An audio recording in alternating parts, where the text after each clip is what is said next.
হাতটা দিতেছে, জড়াজড়ি করতেছে। তো আমি বলছি কি, কিন্তু মানুষজন চিল্লাচিল্লি করে জড়ো করবো, বলে আমার এই কথা কেউ বিশ্বাস করবো না। আমি 44 বছর জেল কাটিয়েছি, সেটা কন্ট্রোল করার দায়িত্ব আমার আছে।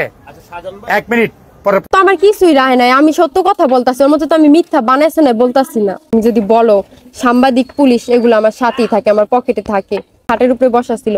এখন বলতাছে তুমি আমার বিয়ে করো, তাহলে টাকা পয়সা বাড়ি গাড়ি সবকিছু তোমার নামে আমি কইরা দিব। আমি 5 তলার বাড়ি কাজ চলতেছে, এরপর কেরানীগঞ্জে 10 কাঠা জায়গা কিনছে। ও সরকারের থেকে মাসে মাসে 5 লাখ টাকা করে পায়। যদি সে আমাকে মনে করেন টাকাটা দিলাম, 1 সপ্তাহ গুল্লনা সালাদ কিনে ফেলাই দিয়ে চলে গেল। এই নাকি আপনার বান্ধবীকেও বিয়ের প্রস্তাব দিছে, হ্যাঁ ঠিক না? এখন ওর বান্ধবী তো আমি একদিন দেখলাম, একদিন আর ছিল আমার বাসায়, ওকে সাথে নিয়ে।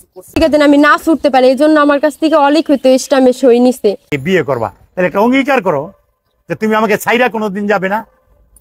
সেটা ছিল, কাগজটা কেন করলাম, সেটা একটা অঙ্গীকার, যাতে তার ভিতরে ভয় থাকে যে আমি এতগুলি টাকা নিছি, আমি তো যাইতে পারতাছি না, যেহেতু আমি অঙ্গীকারে আবদ্ধ।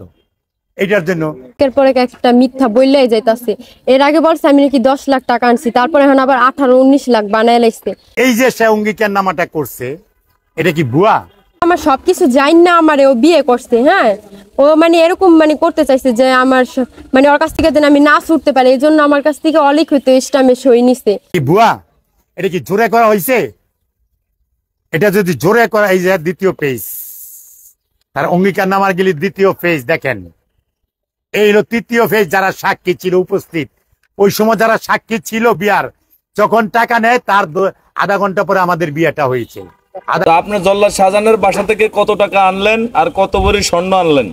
আমি কোনো টাকা পয়সা, কোনো স্বর্ণ টন্য কিচ্ছু আনি নাই। আপনাদেরকে আমি রেকর্ডিংটা দিছিলাম এই জন্য যেন। আপনি ওর কাছ থেকে ছুটতে চান কেন সেটা বলেন। ও আমার রাত দিন 24 ঘন্টা, কি বলবো, ওর মতো খারাপ মানুষ নাই। ও দিন হইলে আমার মানে মারতো, টাকা পয়সা চাইতো, আর রাত হইলে মানে বলে আমার 5-6 বার লাগবো। আমি জীবনে বিয়া শাদী করি নাই, এইগুলা বলতো। এই যে এই কথাগুলো আপনারা এই যে সোশ্যাল মিডিয়া আপনি নিজে বলতেছেন, আপনি একটা মেয়ে মানুষ, আপনার কি লজ্জা নাই, মানে শরম? মানে ও কোন লোভনীয় জিনিসের জন্য তাকে বিয়ে করতেন? তার কোন জিনিসটা আকৃষ্ট হয়েছে আপনার, যে যেটার কারণে আপনি তাকে পছন্দ হয়েছে, বুড়া বেটাটাকে, সেটা বলেন। উনি তো বলে যে ওনার সাথে আমি টিকটকে মানে প্রেম হয়েছে, ভালোবাসছি, এসব বলছে না। উনি আমারে বলছিল যে বাহিরে পাঠাইবে, এই কথা বললা ওনার পাশে আমার রুম নেওয়াইছে। হ্যাঁ, ওনার বাসার পাশেই রুম, মানে এক বাসায় নিচতলায় রুম নেওয়াইছে। রুম নেওয়ানোর পরে কয়দিন ভালোই ভাই বোনের মতো করছে, আচরণ করছে। তারপরে আপনার বলতেছি মানে তুমি বিদেশ যাবা কি করতে, তোমার বিদেশ যাওয়া লাগবো না, তুমি বিদেশ যাবা যে জন্য তোমার এগুলো সব কইরা দিব, আমার কাছে ভালো ছেলে আছে, ও শুক্রবারে আসবো। আমি তখন বললাম কি যে না, আমার লাগবো না, আমি বিয়ে করবো না, আমি নিজেরটা আমি নিজেই করবো বিদেশ যা। তখন বলে কি বিদেশি মেয়েরা ভালো না, বিদেশ যারা যায় তারা বাংলাদেশে আসলে পরে কেউ বিয়ে করে না, ওগুলো খারাপ, এইগুলো বলে। আমার আম্মুর সাথে বলছে যে উনি আমার বিয়ে করতে চায়। হ্যাঁ, ওই ছেলে আমার ছাদে নিয়ে গেছে, নিয়ে যায় বলতাছে কি, আপু আপনি ওনারে বিয়ে করেন, তাইলে আপনি ওই যে কুমিল্লায় 5 তলার বাড়ি কাজ চলতেছে, এরপর কেরানীগঞ্জে 10 কাঠা জায়গা কিনছে। ও সরকারের থেকে মাসে মাসে 5 লাখ টাকা করে পায়। হ্যাঁ, এরকম মানে অনেক কথা বলছে ও আমারে, এগুলো বলছে। আমি বলছি কি, কানছি যে উনি বলছিল যে আমি ওনার ছোট বোনের মতো, তাহলে আমারে এখন এত দূরে আইন না বললো আমার বিদেশ পাঠাইবো, এখন আবার বিয়ের কথা কি লেগে বলতাছে। পরে আমি নিচে এসে পড়ছি, তারপর আমি আমার রুমে চলে গেছি। পরে একটু পর আবার ডাক দিয়ে বলতাছি কি, আরে আমি এগুলো দুষ্টামি করছি, দেখলাম তুমি কি করতেছো। তারপর রাজিটা কিভাবে হয়েছে সেটা বলেন। তারপরে এরকম আমার আম্মু বাসায় ছিল না, উনি আমারে ওনার রুমে ডাক দিয়ে নিছে। ডাক দিয়ে নেবার মানে বলতাছে যে সোফায় বসো, আমি বসছি, উনি খাটের উপরে বসা ছিল। এখন বলতাছে তুমি আমার বিয়ে করো, তাহলে টাকা পয়সা বাড়ি গাড়ি সবকিছু তোমার নামে আমি কইরা দিব।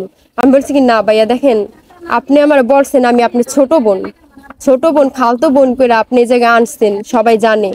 হ্যাঁ, আপনি আমার বিয়ের কথা কইতাছেন কোন হিসাবে? আর সাংবাদিক আসতো ওই জায়গায়, ওনাদেরও বলতো, অনেকজনে গেছে, বলতো এটা আমার খালতো বোন। হ্যাঁ শুনে, রাজি কেন হয়েছেন সেটা বলেন। এই কথা বলার পরে উনি বলতাছে যে যদি আমার বিয়ে করো তাহলে এগুলো তোমার নামে সবকিছু করে দিব। আমি বলছি না ভাই, তারপর আমি বিয়ে করবো না, আমার এগুলো লাগবো না, আমি নিজেরটা নিজে করবো, যেহেতু আমি পাসপোর্ট করছি, আমি চলে যাবো, আমার এগুলো লাগবো না। বলতাছে কি ভাই, আমি জাস্ট আপনি শুনতে চাই রাজি হইছেন কি কারণে সেটা বলেন, এত কিছু বলার দরকার নেই, সেটা বলেন যে রাজিটা কেন হইছেন বিয়ে করার। তারপর ও আমার রুমের ভিতরে নিছে না, নিয়ে আমার গায়ে হাত দিছে, আমার মানে অনেকক্ষণ জড়াজড়ি, মানে বুঝতেই তো পারেন যে একটা মেয়ের সাথে কি করতে পারে ঘরে ডাইকা নিয়া। এরকম হাতটা দিতাছে, জড়াজড়ি করতেছে। তো আমি বলছি কি আমি কিন্তু মানুষজন চিল্লাচিল্লি করে জড়ো করবো, বলে আমার এই কথা কেউ বিশ্বাস করবো না, তুমি যদি বলো। সাংবাদিক, পুলিশ এগুলো আমার সাথেই থাকে, আমার পকেটে থাকে। হ্যাঁ, আর ওনার বেশি দাপট দেখা এটা দেওয়া যে আমি মাননীয় প্রধানমন্ত্রীর বাপের ওই খুনিদের ফাঁসি দিচ্ছি, এইগুলা বলতো। এগুলো বললে কেউ বিশ্বাস করবো না তোমার এই কথা, যেন আমি এত বছর পর জেল থেকে বের হইছি। আর আমার হুমকি দিত আমার বাইরে মারবো, আমার মায়ের মারবো, আমারে মারবো।